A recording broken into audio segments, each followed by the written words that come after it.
Hi, everyone. Can you hear me?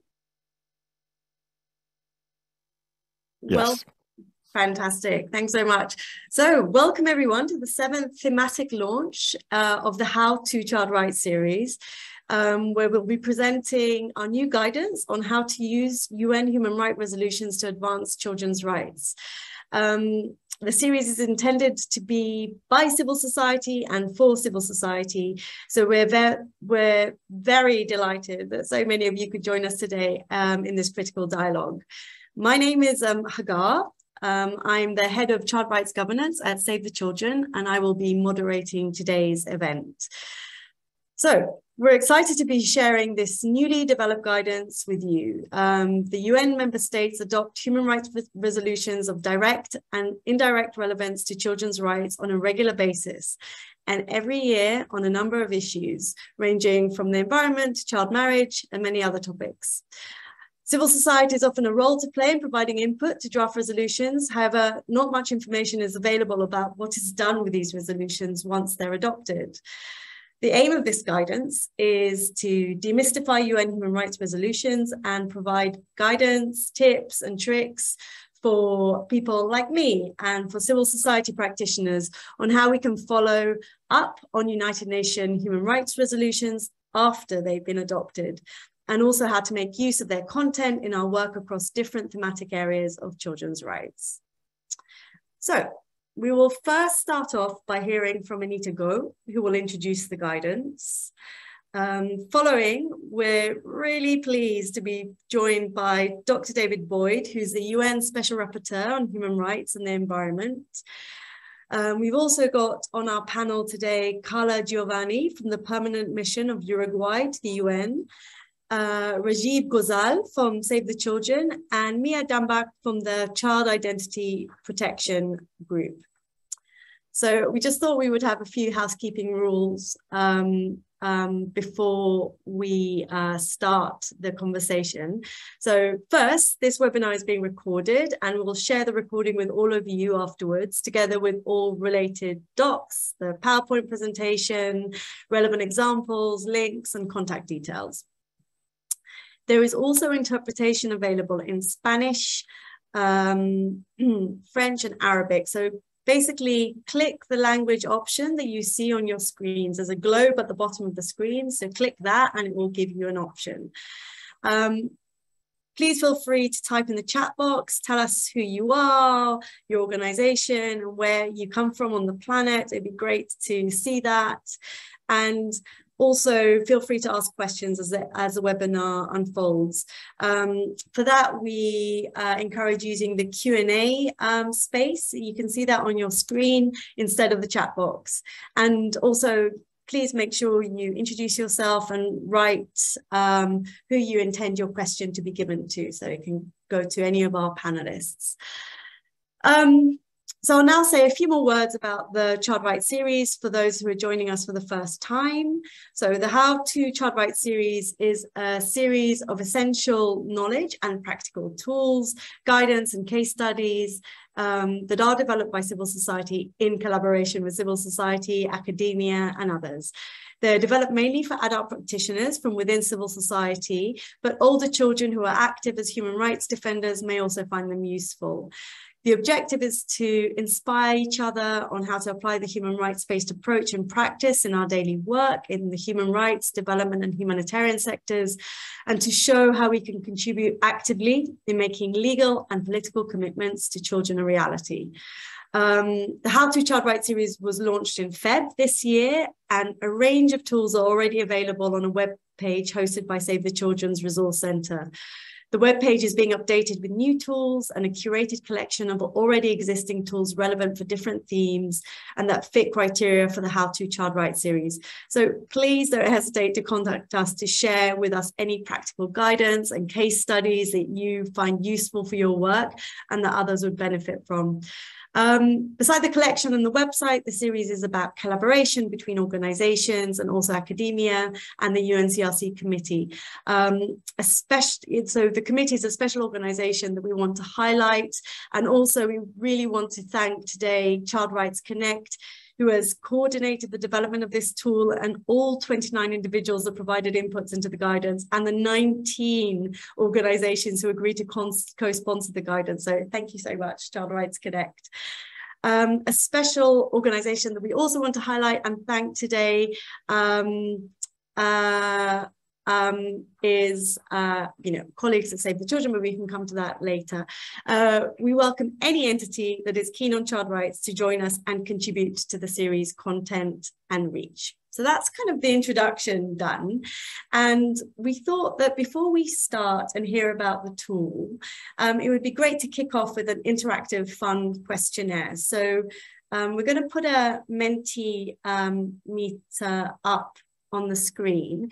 And in order to access it, please go to the link that is going to be put into the chat box and add the code 31152282.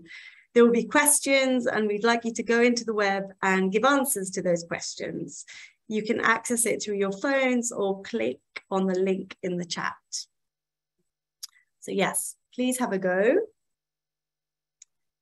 Let's see what's coming up here. So the question that we're asking, the first question is, have you ever used a UN resolution? We've got one answer, it's no. Oh, we're equally balanced. 2-1 now. One person has said yes, 2 people have said yes, 1 person has said no. Let's give it a bit of time for people to access the Mentimeter. Remember, you can access it through the link in the chat box, put in the code and just answer the questions. Hopefully everyone can see the link.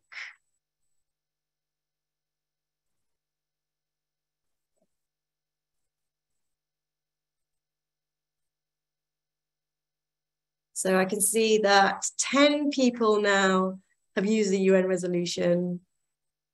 So quite equally balanced. This is interesting. 6 haven't, 11 have.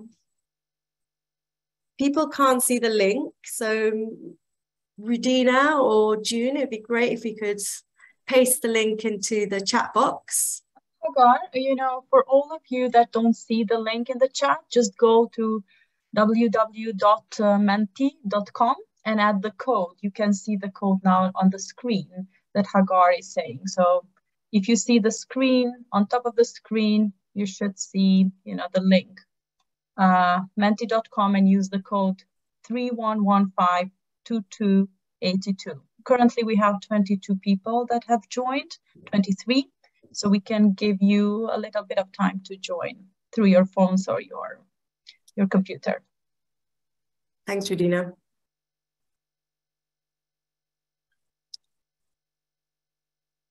So more people on this call have used a UN resolution, which makes sense, than haven't.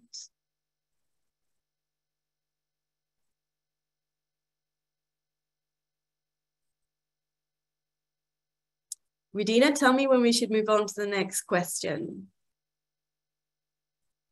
More people are joining. People are joining, so 40 now. So give it a chance for 30 seconds, and then we will go to the next question.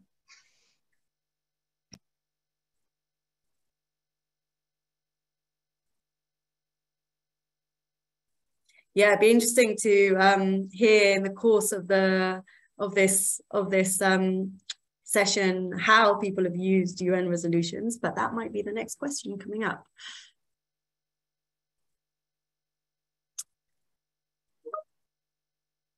Great.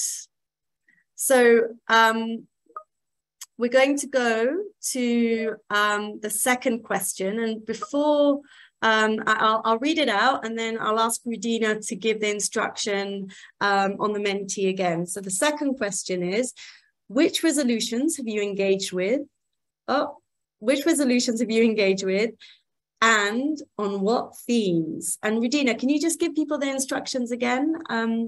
Yes, please just go to, continue where you were in the same web, menti.com, and use the code 31152282. So I see now people continuing giving. You just have to write, you know,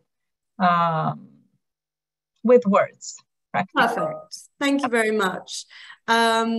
So David, you'll be very pleased to see that there are many people that have used the Healthy Environment Resolution. Education is another big one. Children without parental access to justice. Optional Protocol 3. Lots of child protections, children without parental care, death penalty, the optional protocol on the sale of children, children in armed conflict. There's a real kind of variety of resolutions that have been used. Keep them coming. This is great.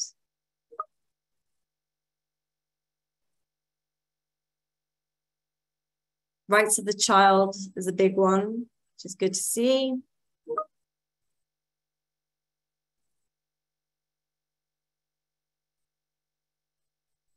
So lots on appropriate care, lots on access to justice, rights of the child, the third optional protocol, climate change, healthy environment. I think we've got a good picture. Now people are still answering. We'll give it another 20 seconds. And can we ask you to remain still on Menti, because you have also the last question to answer? Yeah, there's one more question to answer before we move on to Anita.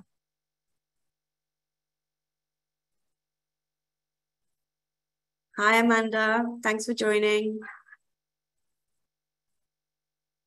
Great, fantastic. Let's move on to the third question, Medina. So the third question is, what are the types of actions you have taken to follow up or use UN human rights resolutions? And there is a menu of options. So have you used them to inform public interest litigation, as a way of influencing laws and policies, as a way to kind of enter into dialogue with the state in your reporting processes through the UPR or to a UN treaty body, or in research and studies?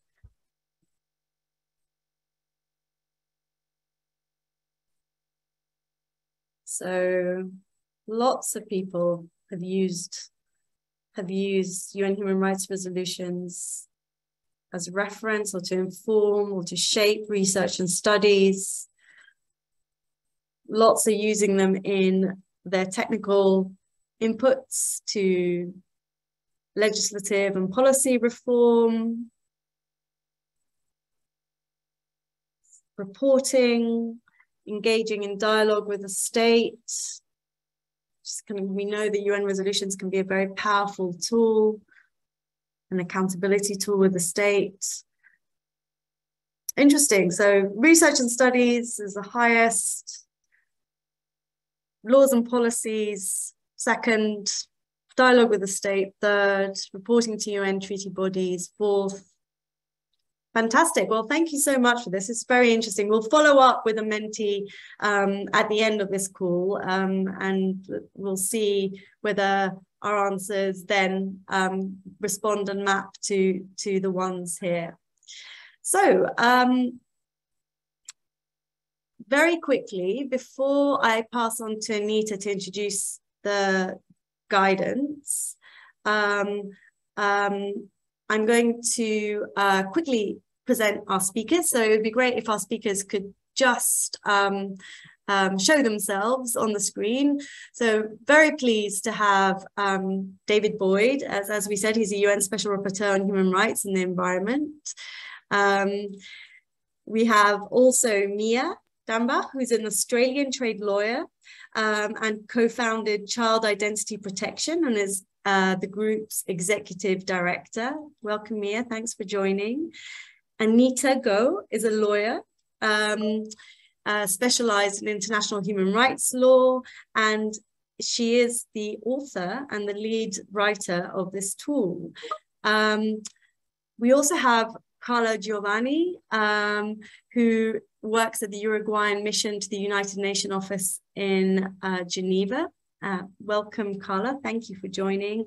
And last, we have Rajiv Pozal from Save the Children, who won't be joining us in person. He'll be joining us as a video recording, and he's a regional senior technical advisor focusing on climate change at Save the Children's Asia office. So without much ado, I will pass the floor to Anita. Thank you so much, Hagar. I'm so pleased and excited to be here with you today for the launch of this great tool, which did cause us long working hours in order to make it as accessible as possible. And I will share my screen. Did this work? Can you see my screen? Yes. Yes. Yes. Great. Great. Thank you. So first question, why did we develop this guidance? Why did we think that it was important to do something about the follow-up of UN human rights resolutions? As you mentioned it before, there are so many UN human rights resolutions. In 2021 only, there were 143 new resolutions adopted. And this is each year 100 and plus resolutions. They are a really important source of international soft law, meaning that it's not at the level of a treaty, but it is used to understand and interpret international law. So very, very useful tools. Yet they are rarely known, especially by people working at country level, because it's a little bit technical. It's very difficult to access. I mean, the UN websites are not known to be user-friendly, adult-friendly, or child-friendly. And at the end of the day, we hear about the resolutions, but there are many people who don't really know what they are. So the point of this guide, as you mentioned in your intro, is really to demystify what UN human rights resolutions are, to inspire civil society actors in using them, in basing their work on them and on the recommendations that they may contain, and support their work with good practices and technical guidance. As you mentioned, there are many practitioners who have shared tips, good practices, ideas, and things that they have learned with all the years of experience advocating at the UN level. And these we have compiled in the guide. For those joining us today who may not be that familiar about UN human rights resolutions, just a few words about what they are. They are a formal document adopted by a UN intergovernmental body, meaning a body constituted by states. For this guide, we have really focused on the resolutions that are adopted by the UN General Assembly, and especially its third committee, which is the committee specialized in human rights matters, and the UN Human Rights Council. You will hear that resolutions are adopted by a variety of UN bodies, and the guidance that is in the tool is also relevant for other UN intergovernmental bodies such as the Security Council, also regional bodies. But it's true that when we talk about the UN human rights resolutions, we mainly mean the ones adopted by the UN General Assembly and UN Human Rights Council. They adopt a variety of resolutions. The guide really focuses on those relating to human rights, including children's rights, but not necessarily explicitly about children's rights. Obviously, as all of us know, children are humans, so any human rights issue is relevant for the rights.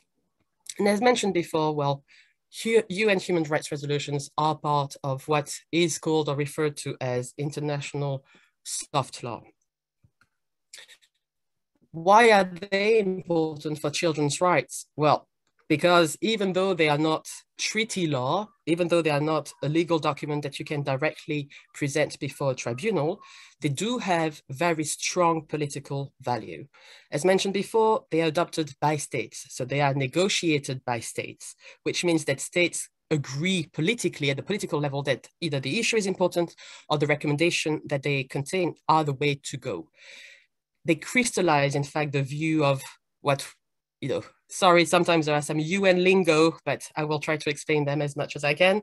The international community, so basically all the states in the world, see as being important or see as being a priority. So typically when there was the pandemic on COVID-19, there were a number of UN human rights resolutions about the impact of the pandemic on human rights, on children's rights, and how states should keep human rights in the perspective when taking health policies to protect people.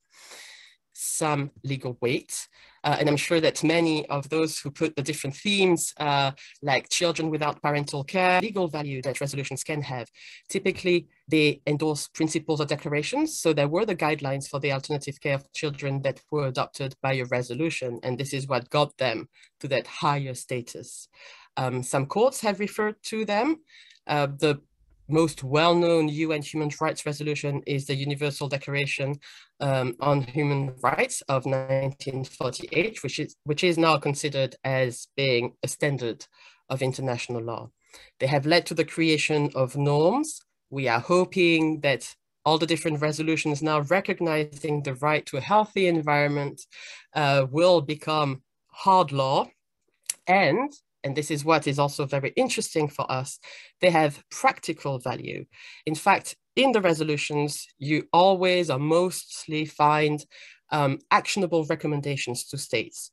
For example, a 2020 resolution from the UN General Assembly has recommended states to involve and provide children with the opportunity to participate effectively in the development of initiatives against bullying. So this is a direct recommendation to states saying you should hear from children when you develop your new policies against bullying. And there are obviously a lot of other examples that you will find in the guide. So why is follow-up needed? Here I decided to be quite blunt. With no follow-up, there is no implementation at country level. Basically, resolutions are negotiated, they are adopted at the international level, but then if no one knows about them and no one asks the state about what has been done to implement them, well, they can just remain paper at the UN. Follow-up is essential to make change happen. This, I'm guessing everyone knows, but especially with resolutions, because they are often a little bit hidden in those UN websites, they're more easy to forget about. And this is why it is so essential to keep thinking about them and integrate them in any work you're doing to make sure that what can be of interest for you in them is in fact taken up and implemented at country level. So how can the tool help you in following up the resolutions, in using the content for your work? The guide has been designed with a wide audience in mind. So it's addressed both at people who know a lot about UN human rights resolutions and thinking also of people who may not know that much or have heard about it, they are adopted or anything about it. So we have tried to have something. So for those who are less familiar, in the first part and Annex 1 of the toolkit of the guide, you will find background information explaining a bit, how a resolution is structured. Some resolutions may be 10+ pages long. So where can you find the relevant sections for your work? Where are the recommendations? What does it mean that your state supported a resolution or not? So this part 1, Annex 1, for those who are less familiar. Then we have, what is the basically the uniqueness about this how-to series, the technical guidance. How can you use those resolutions in your work? This is in part 2 and Annex 2. So for those of you who are already quite familiar, you can just skip part 1 and go straight to part 2, where you will have different tips and different examples of activities and things you can do. At the end of the tool, you have 2 detailed case studies, one on a country resolution, how to follow up country resolution. That's the case study of Nicaragua and how civil society and the coalition that was set up on that resolution have worked on follow-up. And then another is about a thematic resolution, or there again, a working group. Sorry, is there a problem with my sound? Anita, yes, there was a problem with your sound. Please, could you repeat the last two sentences? Sorry. Thank you. Yeah. Slowly, hopefully it will work. Thank you. So on the thematic resolution. Okay. So I was just saying there are two case studies at the end of the guide. So one on Nicaragua and how civil society has followed up the resolution, showed in fact that, okay, I'm going to spoil a little bit the suspense here, but showed how the state has not implemented the recommendations and obtained like a stronger mechanism to get the state to comply with its human rights obligations. And the second case study is on the thematic resolution towards better investment in the rights of the child, and how a working group of NGOs have managed to get this issue on top of the political agenda, and how it has provided change at national level. We have also provided in the tool templates to basically assist you, inspire you in some of the activities that you may want to take in this kind of follow-up of UN resolutions. The practical section of the guide has a step-by-step approach with different scenarios. There are basically three main steps. Step one, how can you find and select resolutions that you can use in your work that are relevant to your particular work. And there you will have a lot of guidance, including on the database, the places where you can filter with keywords and just find the thing you're interested in. The content of the resolution. So what does the resolution say? How can you know whether your state finds it authoritative for itself, whether your state was committed to it? This is where you will find all the guidance about this. And finally, step three, take action, has a list of ideas of activities that you can undertake to use them for change on the ground. So for each of the steps, you will find general guidance on how to do it, and tips that were shared by practitioners who use UN resolutions in their daily work. So you will have information about what can you do if you only have limited resources, but you want to take part in this follow-up exercise. How can you communicate about resolutions on social media? How can you use it in your current advocacy work? The idea being, how can you integrate, in the end, this additional source of recommendations for your state and not create additional work necessarily, but more like how can you maximize what you're doing with those additional arguments. So I don't want to spoil more the content of the guide. I really want you to have a look at it. And I will stay here for the Q&A and any questions on the tool. Thank you. Thanks, Anita. Thanks so much for giving us that great intro about the guidance. And yes, apologies for the sound. So without much ado, I'll pass the mic to David Boyd to provide his reflection about the tool and about the relevance of using resolutions to promote the right and to a healthy environment. Thanks. Over to you, David. Great. Thanks very much, Hagar. And thank you to the organizers, to Plan International, Child Rights Connect, and Save the Children, and all of the other amazing children's rights organizations that are part of this. It's a real honor to be with you today. So I'm going to just talk about a couple of examples of how United Nations resolutions can really make a difference for children and for everyone. And I think that by providing these kind of in a sense, case studies. Maybe that will help bring this from kind of an abstract level to a more concrete level. These guides are terrific. I think we can think of these United Nations resolutions as tools, and the guides that have been produced are almost like instruction manuals for how to use the resolutions as tools. So the first set of UN resolutions I want to just briefly mention came in 2010, and those were the first United Nations resolutions to recognize the human rights to water and sanitation. So that was 12 years ago, and civil society has been using those resolutions around the world in a variety of really creative, innovative, and productive ways that have resulted in, first of all, countries changing their constitutions, their highest and strongest laws. So in Costa Rica, Fiji, Mexico, Slovenia, and Tunisia, the right to water is now a constitutionally protected right. In a number of other countries, from France to Colombia, the right to water is now in legislation. And most importantly, civil society has succeeded in using those resolutions to push governments to prioritize access to water and sanitation for populations that previously didn't enjoy these basic human rights.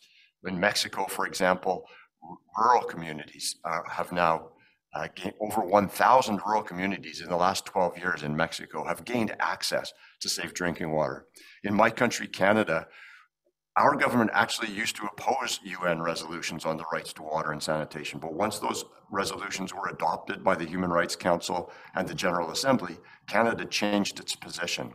And civil society has been working really closely with Indigenous communities, and that has resulted in partnerships with the Government of Canada that have delivered safe drinking water and adequate sanitation facilities to more than 130 remote Indigenous communities over the past 7 or 8 years.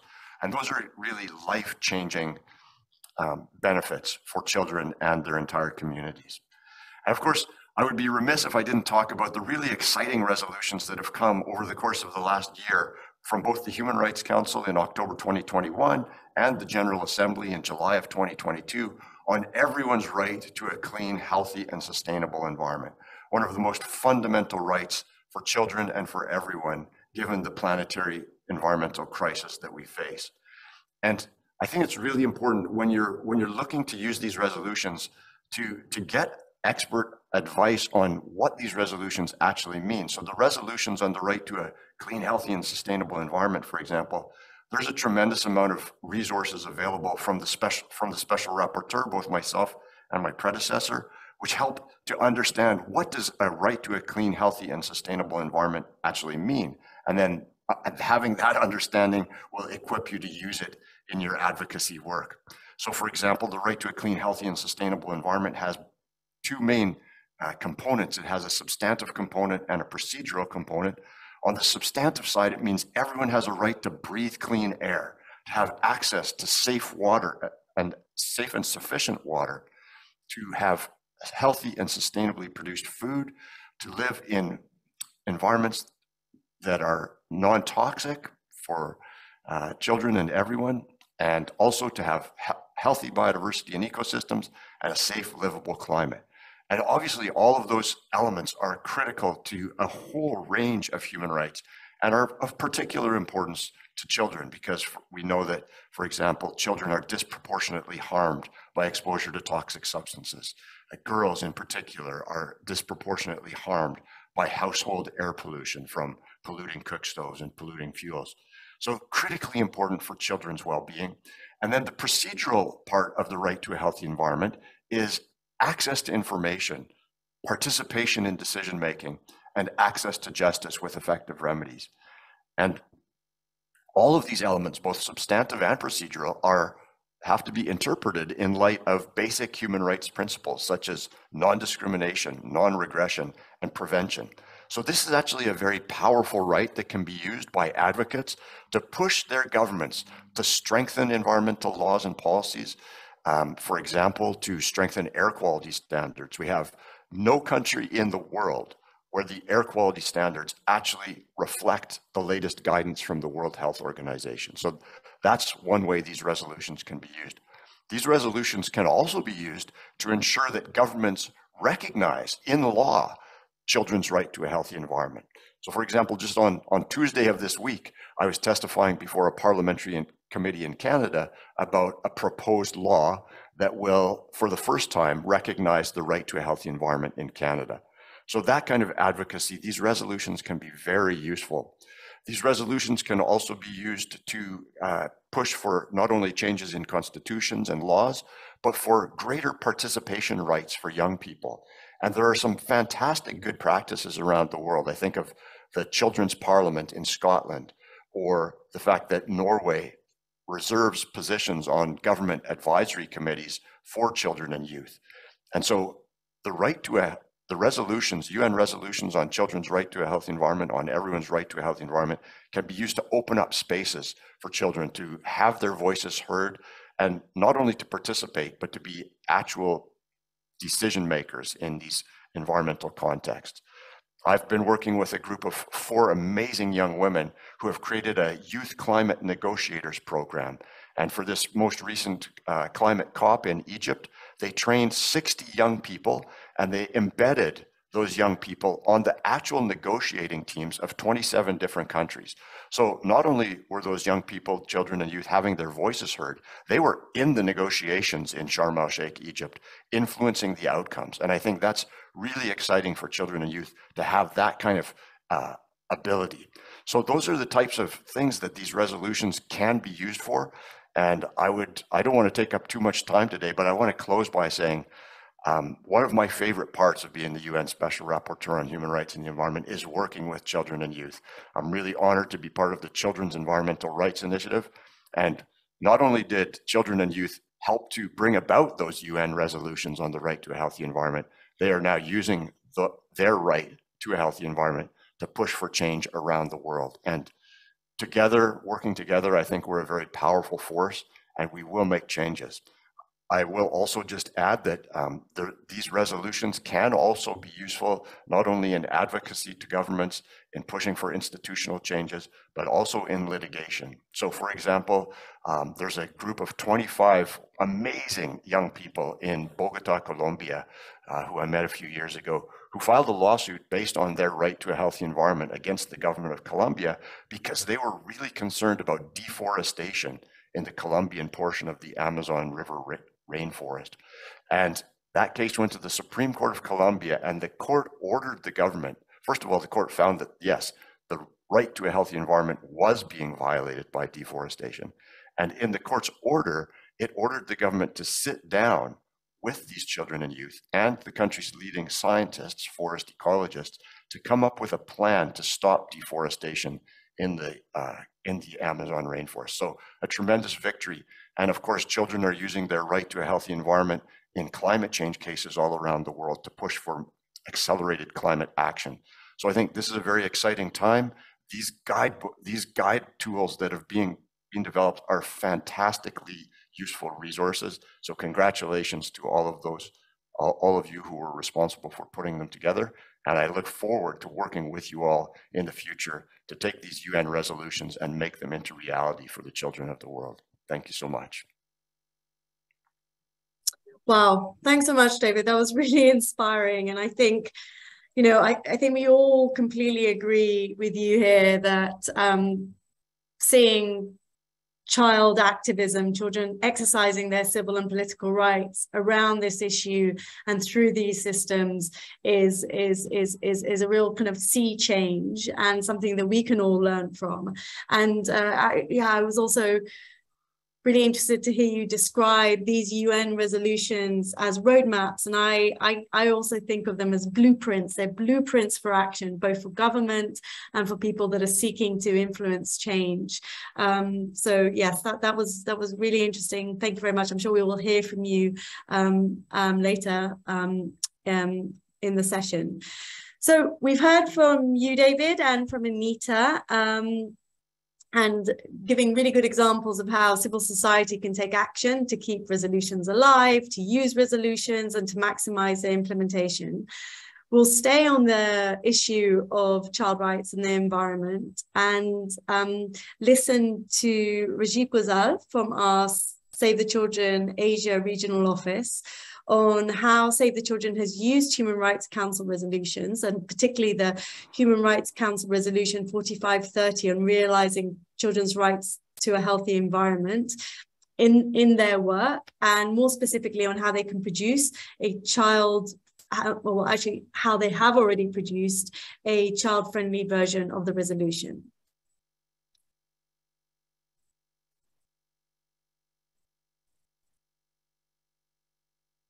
Good morning. I'm Rajiv Ghoshal, representing civil society organizations working with Save the Children on climate change and child poverty in the Asia Pacific region.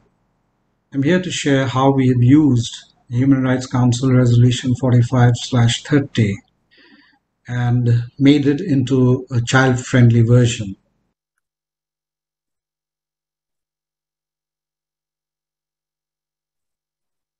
Save the Children was involved in advocating for the content of the resolution when it was drafted and negotiated in Geneva in 2020, in coordination with Child Rights Connect and other civil society organizations.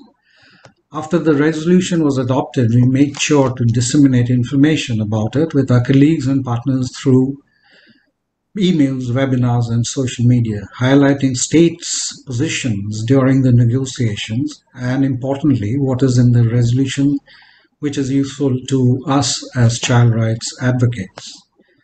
To encourage our own colleagues and those within the humanitarian development sector at large to make use of this groundbreaking resolution, we developed a guidance for civil society called How to Support Implementation of UN Resolutions.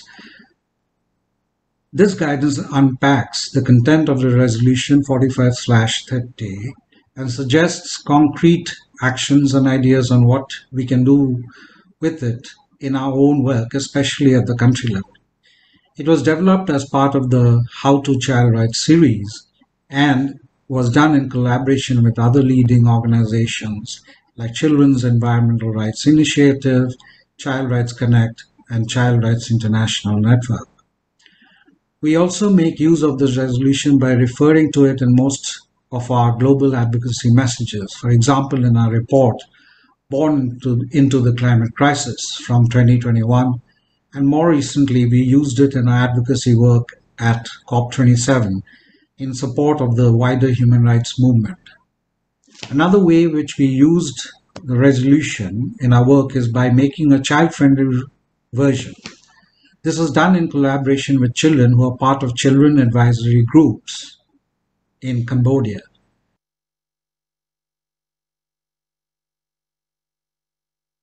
We wanted to make the resolution more accessible to children as well as to non-expert adults.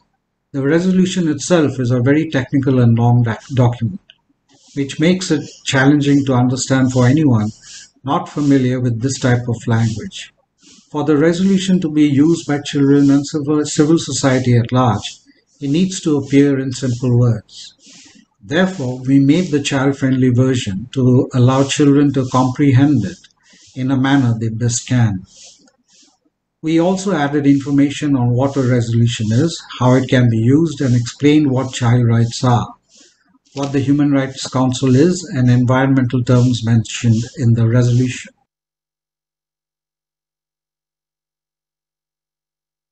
Save the Children Cambodia has a children advisory group, which has previously engaged with Save the Children Cambodia on climate change and environmental issues. 5 of the members, that is 4 girls and 1 boy, between 15 to 18 years of age, were keen to develop the child-friendly resolution.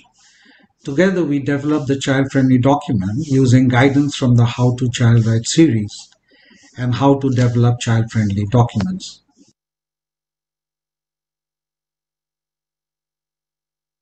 What are some of the key takeaways? Children who are part of the Children's Advisory Group that Save the Children Cambodia partners with were very engaged throughout the process and had very detailed recommendations on how the child-friendly resolution should be phrased, and gave ideas on how pictures, fonts, and colors should be designed to make it more accessible. They thought a lot about whether their peers, as well as younger children and children from different backgrounds, would be able to use the document. One concern was that of the issue of language or translation, which remains a big barrier.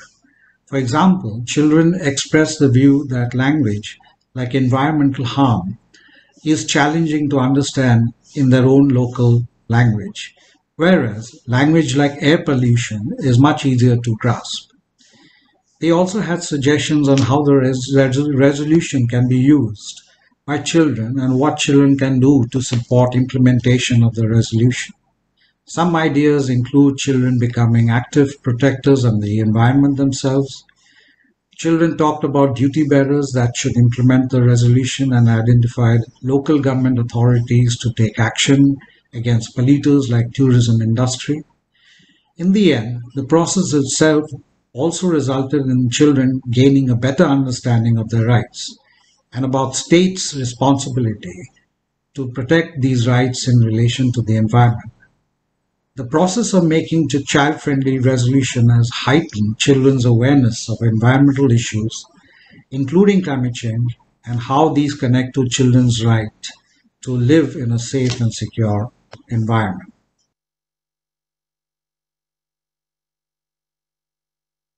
We believe the guidance on how to use human rights resolutions in a child-friendly manner will be helpful for colleagues' advocacy efforts to ensure that resolutions as part of human rights frameworks are used and become real through their implementation in countries.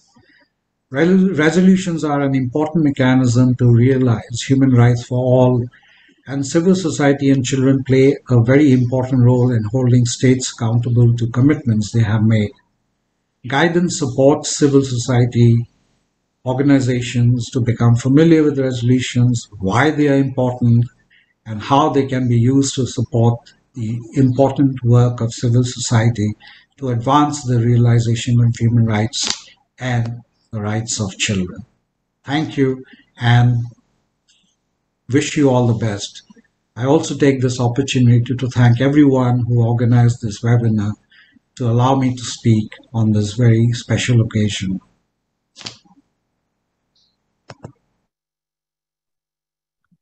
Great. Thanks so much to Rajiv. It's really wonderful to see all the different ways that you can engage and utilize the substance of a resolution. I was, very interested to hear about the way it was used in advocacy messages, in reports, in developing a tool for civil society on how to use it, and making a child-friendly version of the resolution. So I'd be interested to hear more about that.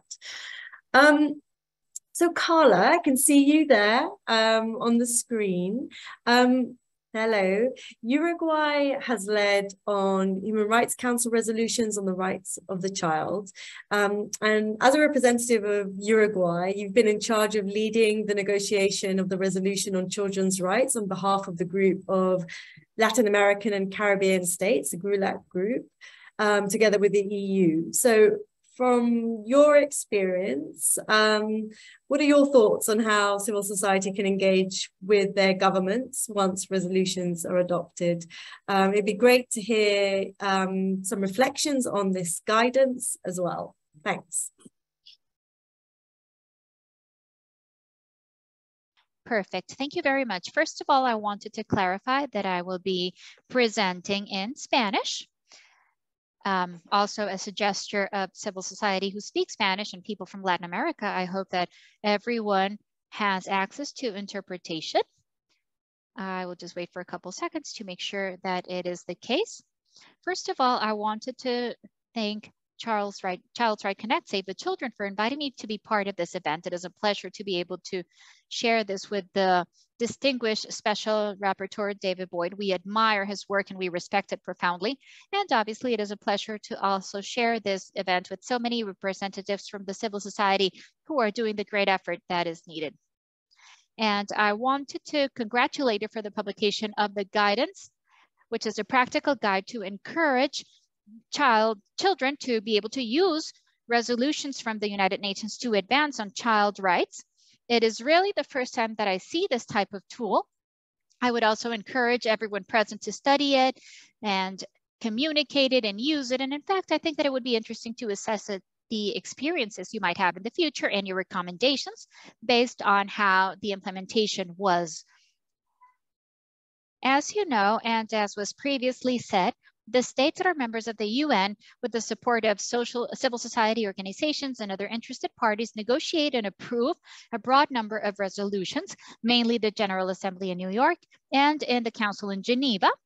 In terms of resolutions of human rights, we could say that the great majority is approved in the board in Geneva. And as an example, I just wanted to point out that in 2022, the Board of Human Rights approved 97 resolutions, so that we can consider the dimension of what this work is, and therefore also the challenge to be able to move forward in the implementation of all those commitments that go from the rights of children to the rights of women and children, elderly citizens, people with disabilities, but other transversal topics such as the space of civil society, the human rights defenders, and others that clearly, in recognition of the right to a healthy and safe environment, which is a great point or an important point since last year, etc. And as Anita previously explained, resolutions are not treaties, but they do contain non-binding commitments that are a contribution for the development, the progressive development of the international standards in terms of human rights.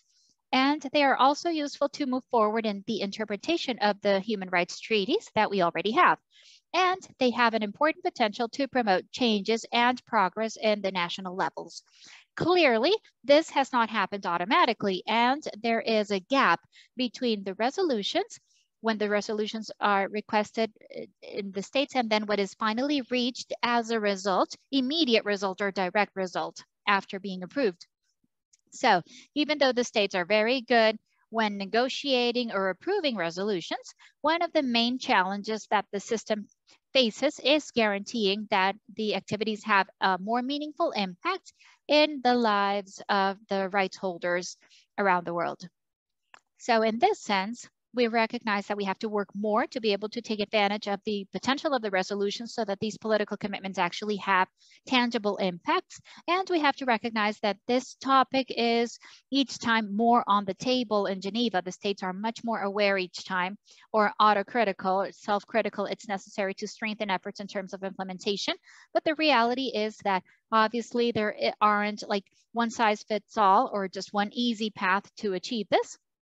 And in this sense, I wanted to point out that the first step to move forward in terms of implementation of the resolutions is a basic step, which is guaranteeing that all the institutions and all the actors who work in human rights matters at a national level are informed and know the resolutions that have been approved and its content to be able to use them whenever it is useful to be able to support their work.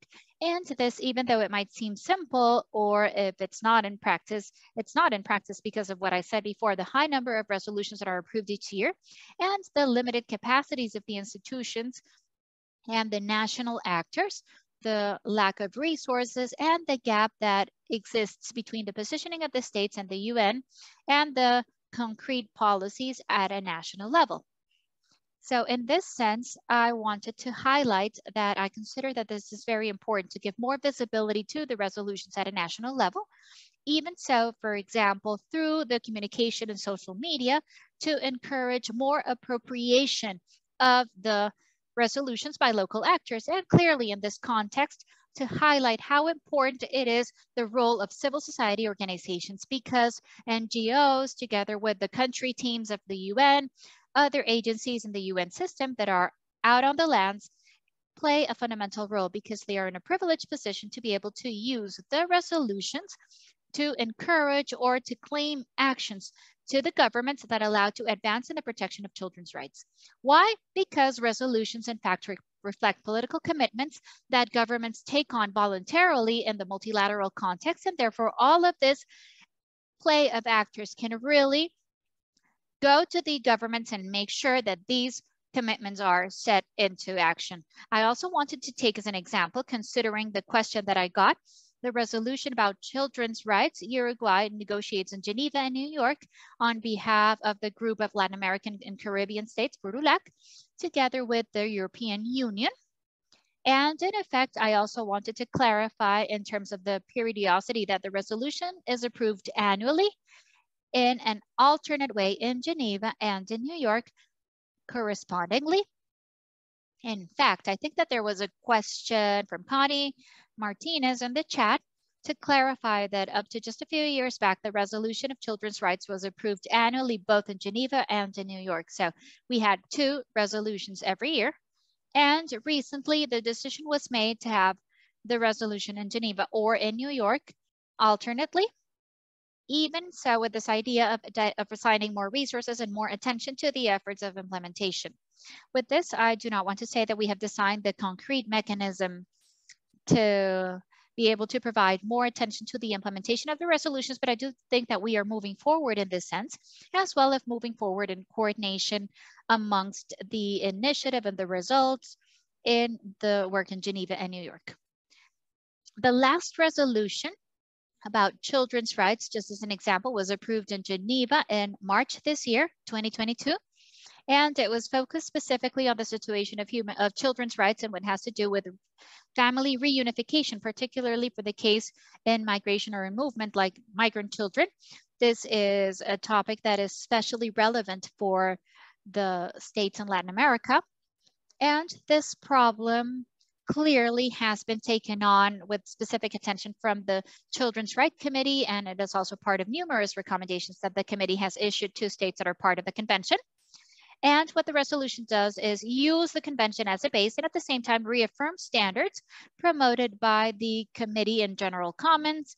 And for example, it encourages that states take on a preventive focus on family separation in the context of migration, guaranteeing that no children is subject of illegal interns in their families, that they have the protection of the law, that they can enjoy their right of preserving family relationships. And in this framework, for example, there was a commitment, a specific committee that the states guarantee that the highest interest of the child is a primary consideration in all the measures that have to do with children that are adopted in context of programs or laws or policies in terms of migration, and that at the same time, from any restriction of these rights has to be legitimate, necessary, and proportional. These are specific commitments that we consider are important, considering different challenges of the migrant child's rights that we continue to see in all regions. Also, I wanted to refer to the resolution about children's rights that we approved in Geneva in 2020, precisely because it focused on the rights of children in connection with a healthy environment.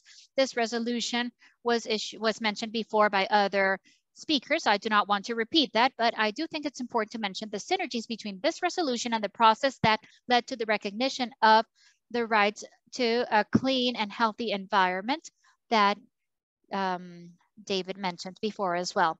So in terms of the resolution of the rights of children and the environment, encourages that states make sure that they supervise that the consideration of children's rights is considered in everything that has to do with the environment, so through an adoption of a focus based on children's rights and the recognition of the importance of the impact assessments to study the real effects that laws have, norms, and policies that are pertinent on children's rights.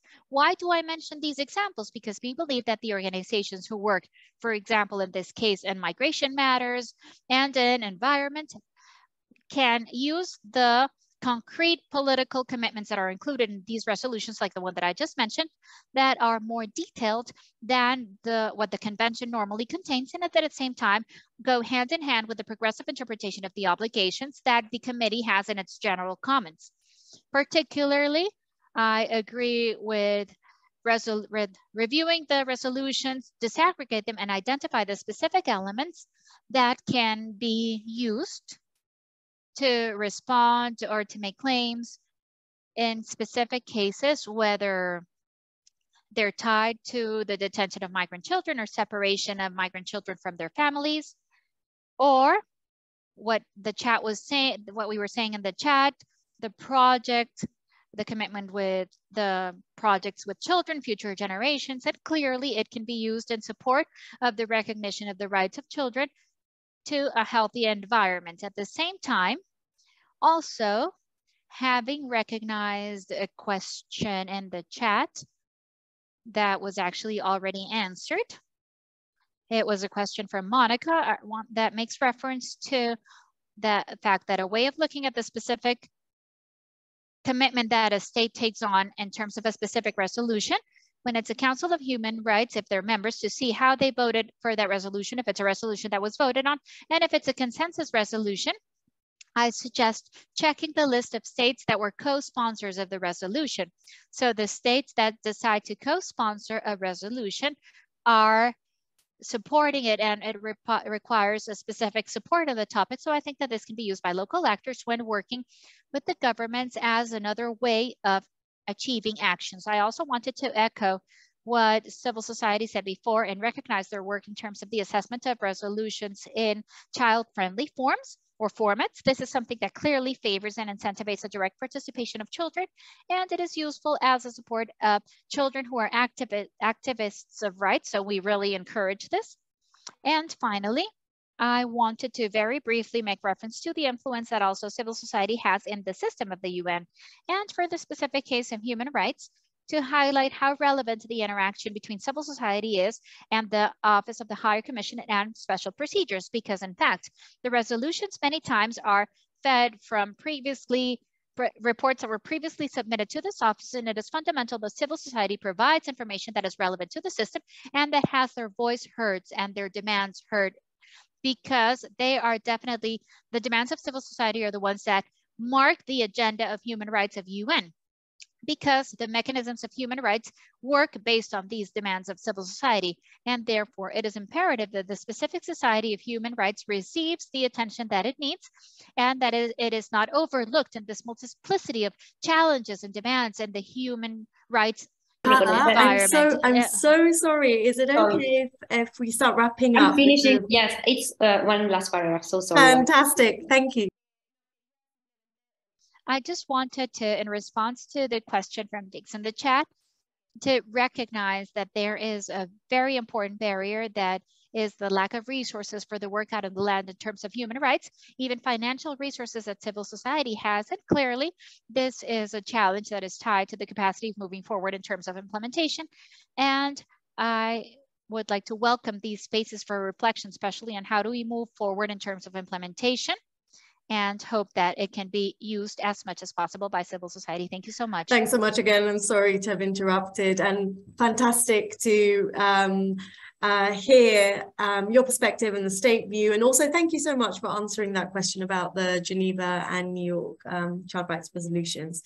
So we'll now move to Mia, who I see is in the frame. So Mia, you're working on the right to identity and alternative care and family reunification. How have the UN resolutions been useful in your advocacy work, including at country level? And how do you think this new guidance can be helpful to you and your colleagues? Okay, thanks for that question, Hagar.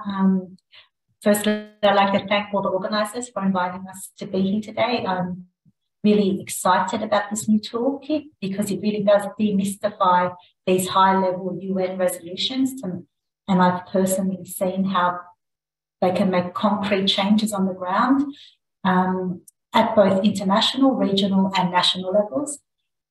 I think for me, these resolutions really clarify what states' obligations are, because they give a bit more meat to specific articles, which are just one or two sentences, but a resolution can give you like a whole lot of other paragraphs that really then say, this is what a state should do in terms of implementing their state responsibilities. What I'd like to focus on today are two specific examples. One is an example of a resolution that's more than 10 years old, and that one we can see lots and lots of fruit, the UN guidelines for the alternative care of children. And the other one is the newer resolution that Carla mentioned on family reunification, which was adopted in March this year. And that one gives us a lot of new opportunities that we haven't had in the past to promote family reunification in these two specific situations. So firstly, this resolution on alternative care. If we look at what it has done at an international level, for me, I can say that it has unified UN agencies with civil society to have this common approach. So early on, even with the drafting of the text, and then with the implementation handbook moving forward in 2012, we saw that everybody united together to make sure that there would be policy considerations, promising practices, and I saw that there was a question about poverty. It really did explain the state's obligations to make sure that children weren't deprived of family care if the only reason was poverty. And then it explained what the state should do to support families in their caregiving role. Following on from that, then these same steering group, or these same international actors, thought that it would be really important to do training on this resolution. And so we came up with a massive open online course led by Celsus at the University of Strathclyde, with, again, at least 10 different international organisations. And this massive open online course, MOOC, resulted in over 25,000 participants being trained on the UN resolution. Following on from that, we then said that maybe we should apply the guidelines to a specific context. And so we dovetailed on the Global Compacts in 2015, 2016, and then specifically focused on using the guidelines for children on the move. And there we worked with the same organisations, but also then included other organisations like FXB Harvard, UNHCR, Red Cross and IOM. And that training tool reached over 30,000 participants. And then we asked them a few months later or 6 months later, has this training affected your work? And many of the participants said that it has clearly changed their works in terms of best interest assessments, in terms of working with children. So you can see that this resolution is coming down at the very top level and going down to the ground. Also at a regional level, we can see how the tools have been used by children and young people with lived experiences. It's really been used this is just one example, of course, but by children leaving care, transitioning from leaving care into independent living. So groups have been set up in Asia, Africa, in Latin America, in Europe. And we can see that because of their advocacy work with civil society, they have resulted in changes to legislation. So Albania, with SOS Children's Villages leading that one, the age was raised to 25. In Scotland, it was raised to 28, to where states are now committed to helping children transition into independent living up until these ages. And this is really because of this UNGA resolution. And then at a national level, I can think of a couple of examples today, but of course there are many, many more that I'm not going to mention. But Cambodia is a fantastic example. This UNGA resolution was used to develop and change decrees in the country, PRACAs. So we worked with UNICEF to develop a PRACA on supporting families and preventing the need for alternative care. We also saw Save the Children leading one on PRACA on family reintegration. We also saw Namibia translating the resolution directly into their law, and that was already 10 years ago. And even these resolutions are not just for developing countries, they're also for countries that are developed. So for example, at the moment, Child Identity Protection is working on some research on foster care in Switzerland, and we're using the guidelines as a benchmark to see whether states are complying with the guidelines, and if not, then it leaves the opportunity for unjustified coercive decisions. So now we can see that the guidelines have had over 10 years of opportunities to have fruit, but even the newer resolutions, this new one in 2022 on family reunification is extremely, extremely important, especially if we look at the situation in Ukraine. This one gives us an opportunity to look at children in armed conflict, but also children on the move. So one of the opportunities that we've had with Institute on Statelessness and Inclusion and the Committee on the Rights of the Child is to have a webinar to unpack this resolution and to promote family reunification. And there were over 400 participants. We're also using it to develop a policy brief to make sure that children that are being arbitrarily detained in northeast Syria in the camps there We can promote this resolution to make sure that they're repatriated back to their families when it's in their best interests. And so they're just a few examples that I have in this limited time to present today, but we can really see that the resolutions are having an impact on the ground. For governments, it's helping them develop stronger resolutions that are respecting children's rights. For practitioners, it's helping them with training. For children and young people, it helps them with their advocacy work. And then for children themselves, we can see, even if you look at that example in Cambodia, there have been over 14,000 children that have been reintegrated back into their families from residential care. And so I'm really, really excited about the potential for this tool to really have a greater impact so that resolutions can really go from the very high UN, New York, Geneva level right to the ground, and that children can benefit from all their rights. Thank you.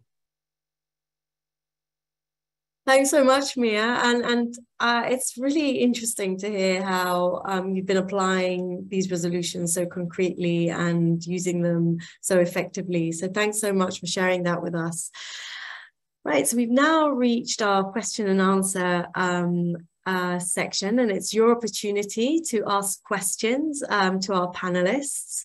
And whilst we collate the questions that have been put into the Q&A, there were a couple that were asked in advance, and I'll just read them out very quickly. So one was around how useful are resolutions pertaining to children living with their mothers in prison and those left behind due to parental incarceration. And maybe Anita can help us with that one. And there was a second question on how can UN resolutions be used to increase financial investments for governments in children's rights? So Anita, maybe you can just take a very quick stab on that, but I think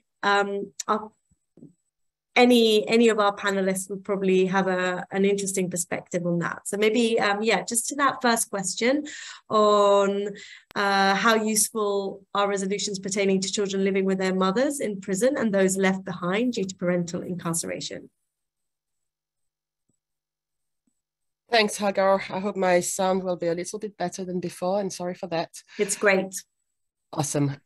So yeah, well, basically, the guide in itself looks at different types of issues, and resolutions have been dealing with the issue of children living with incarcerated parents.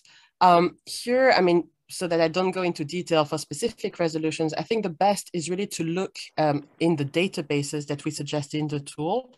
There are different ones where you can search using different types of filters, and there you can find all the resolutions, whether they have been specifically on that issue or other more general ones who have touched upon that issue, and see if there are some recommendations there that are particularly relevant for you. You will see that there are several ones, and especially there's one that was adopted by the UN General Assembly that has some very concrete policy recommendations. So for that, and if you want, I can put like the links to the databases on the chat or the Q&A box if you want to do a quick search now. Do you want me to go into the second question, Hagar? Yeah, maybe just very quickly, and then we have got some more questions in the chat box now, so we can then move to those. Yeah, so regarding the question on how UN resolutions can be used to increase financial investment from governments in children's rights, I mean, there I really recommend as well you to read the second case study in the guide, because basically you will see, I mean, first, this issue got into the international agenda because NGOs pushed for them and saw that having a resolution on investment in children's rights could be a way to then push at national level for that. So look at this, and then same thing as for the previous question, I would really recommend to look at the actual text to see what are the policy recommendations, and then extract those recommendations in your national advocacy to get to government to increase financial investment. Thank you so much. I see that we have a live question from Sofia Garcia from SOS Children's Villages International. And Sophia, maybe before you ask your question, let me just put one question in the question box to David first. So David, there was a question on which organizations, UN entities and government entities should civil society partner with at national level to maximize implementation of environment resolutions? And maybe a little bit more on how you see the role of children within that. Sure. Well, there are some UN agencies that do have on-the-ground presence in a lot of countries. So United Nations Development Program in particular, United Nations Environment Program, and also UNICEF. And I think one thing that several of my colleagues have mentioned is that it's really powerful if you can bring these various organizations together to act with one voice. And so that's one thing I would encourage advocates and activists to do, is really build these networks of like-minded entities. Often you can get entities from very different subject areas, but all interested in one particular topic. And so that's one thing that, in terms of the right to a healthy environment, we had the support of 15 different UN agencies for those resolutions at the GA and the Human Rights Council, which was really invaluable.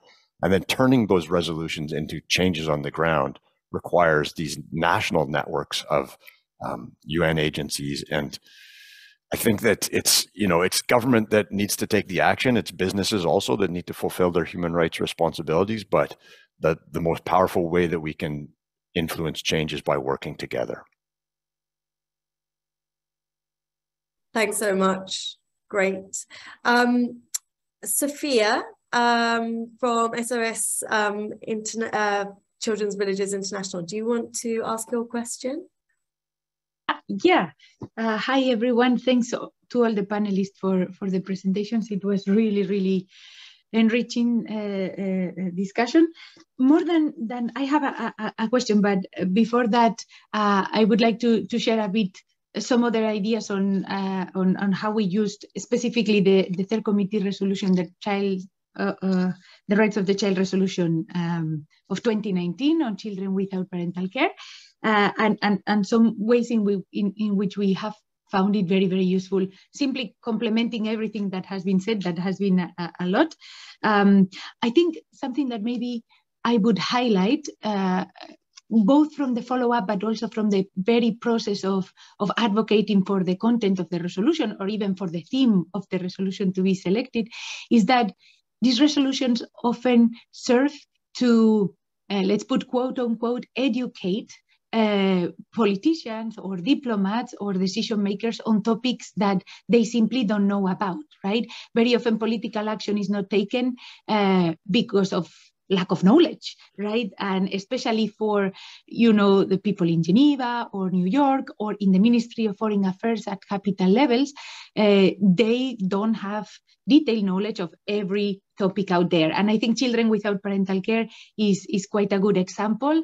It's very well known within certain circles, but definitely is not like a common sustainable development or social development topic. So for us, it was really useful during the advocacy process of putting the resolution together, but also advocating for the resolution to be implemented, to build capacity, really, and to have a door opener into certain ministries and certain decision makers at the local level on the very topic, regardless of the resolution itself, on the very topic. And I think another very useful, it has been mentioned to scale up guidance documents, like 2019 was the 10th anniversary of the guidelines, and I think the resolution really served as well, advocating for its implementation. It's indirectly advocating for the implementation of the guidelines. So that connection and really kind of give life to existing documents was also very, very useful. And then one use for follow-up on resolutions, and it's been mentioned in a different way, is it helps a lot to influence other resolutions. It establishes what we call here at the technical level agreed language. And then these paragraphs and agreed language can be put into other resolutions on different but connected topics. And it helps a lot to connect the dots. Child rights are interconnected, right? And very often as an example, following up on what Carla mentioned, we don't think that children without parental care and unaccompanied children, migrant children, are in the end children without parental care, right? So cross-referencing resolutions in the different years, I think, is also a way to call for, to push for the implementation through putting it in different topics and connecting the dots. And yeah, child-friendly versions have been mentioned. I think it has an incredibly powerful effect. SOS put together a child-friendly version. We will share it in the chat, child-friendly version of the 2019 resolution. And I can say probably young people in alternative care is using it even more than us as civil society in their advocacy. And what I feel on talking with them is the very feeling of seeing that these resolutions are there, I think encourage these youth-led organizations or child-led organizations. They feel they have something very concrete and an actual commitment to push for. So yeah, those are some reflections from my side. Maybe my question is the essential element, or maybe the biggest challenge that we have on advocating for the implementation of the resolution at the national level is the lack of knowledge of local and national authorities on what their very government has done in New York or Geneva, right? And it depends, of course, every government and country is different, but we had to do one previous step, which is to inform local authorities, sometimes even, that their government is taking these decisions and that there is an annual resolution on the rights of the child and that this is the content. So how can we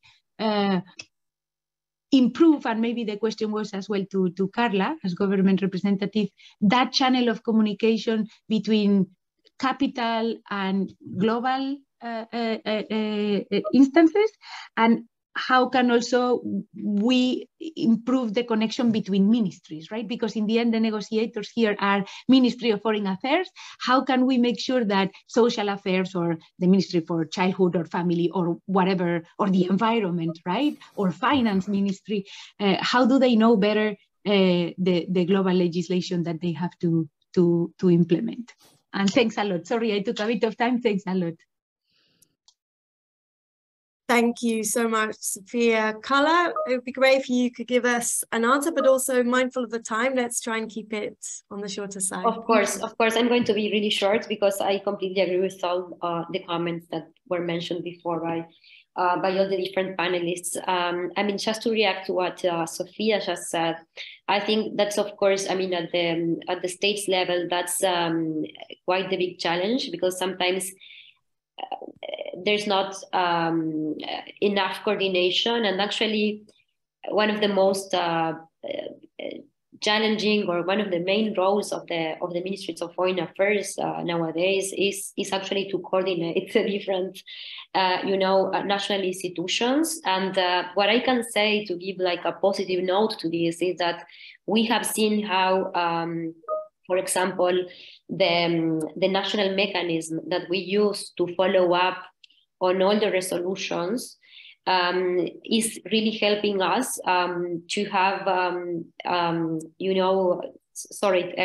the recommendations that we receive. So what I want to say is that we have improved a lot the coordination with our institutions, thanks to the role of the Ministry of Foreign Affairs, that it's also highlighting why the human rights system is important. And actually, for our national institutions, sometimes Inter-American system, the human rights Inter-American system is much known than the universal one, because always the first move of step for our national institutions tends to be to recruit to the regional system. But of course, there's a lot of complementarity with the universal system. And what we see is that the Ministries of Foreign Affairs in general have a really important role to play to foster that coordination, to make the national institutions understand what's the role of the system, why it's important, how all countries are contributing to generate these standards and to move in the right direction. But of course, it's a challenge. Of course, there's a matter of resources. And sometimes, you know, there are some institutions that are completely overwhelmed by all the activities in a day-to-day basis. So it's difficult for them to engage on the substance of the resolutions. It's difficult for us sometimes to get inputs from these institutions when we are negotiating the right of the child resolution. So of course, I think I want just to end echoing the special rapporteur comments, both on the need to create more networks. I mean, I think there's a lot of potential there. I know that we work already in the ground a lot with the UN Country Office, with the UNFPA, with the UN Environment Program, with UNICEF, of course.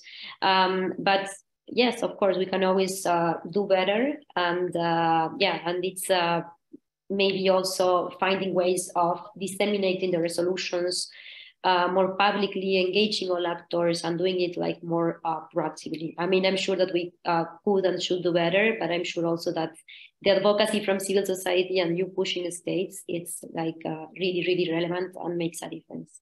Thanks. Thanks so much, Carla. That's really fascinating. And I think in the interest of time, and because there's always more interest in conversation than we ever have, what I'll do is just ask Mia and then David whether you've got anything to add to Carla's answer, and then we'll wrap up. There was a question on how you use resolutions in strategic litigation. So if you want to reflect on a few with a few short sentences on that, that would be really interesting too. Thanks. So maybe over to you, Mia, and then David. Okay, great. I think I only just wanted to add on the question of budgeting. A fantastic implementation tool has been led by Eurochild in encouraging states to invest in alternative care based on that resolution. And they've got a whole new toolkit, which they've tested in Romania and Malta. And that's really a good tool to use.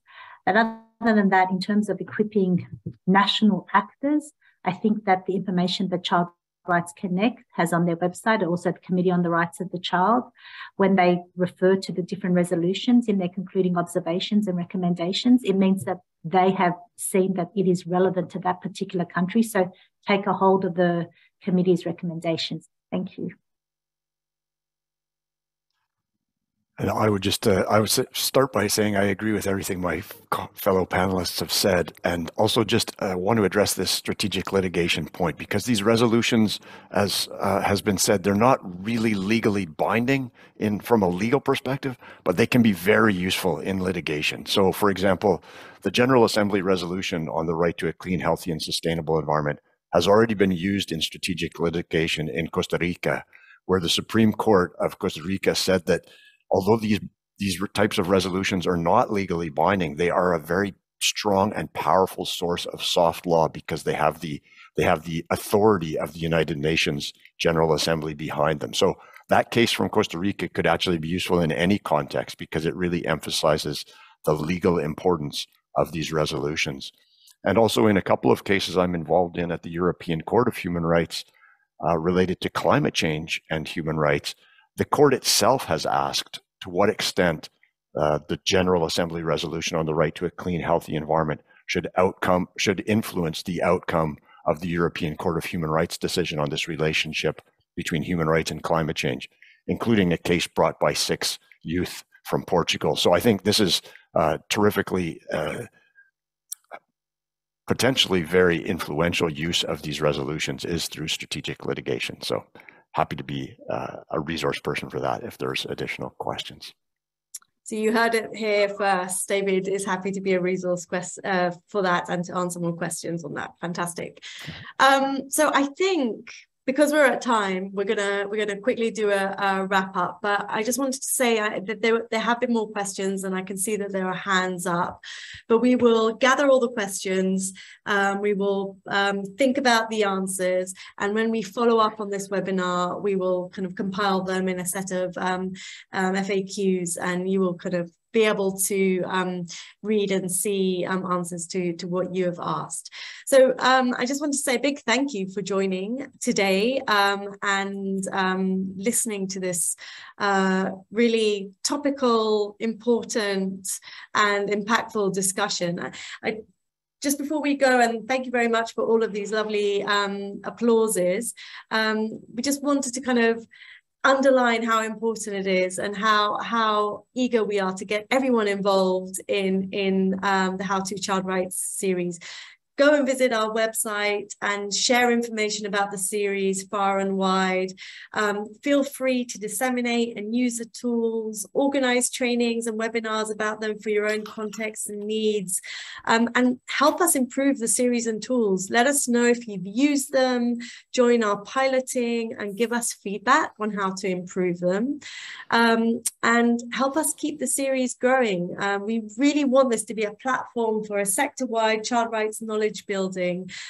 So we're looking to you to share existing practical case studies or guidance that you really recommend others use, and also let us know if you think certain areas of child rights lack guidance or documented case studies, or if you want more of the same, if you want more on these topics that we've already covered.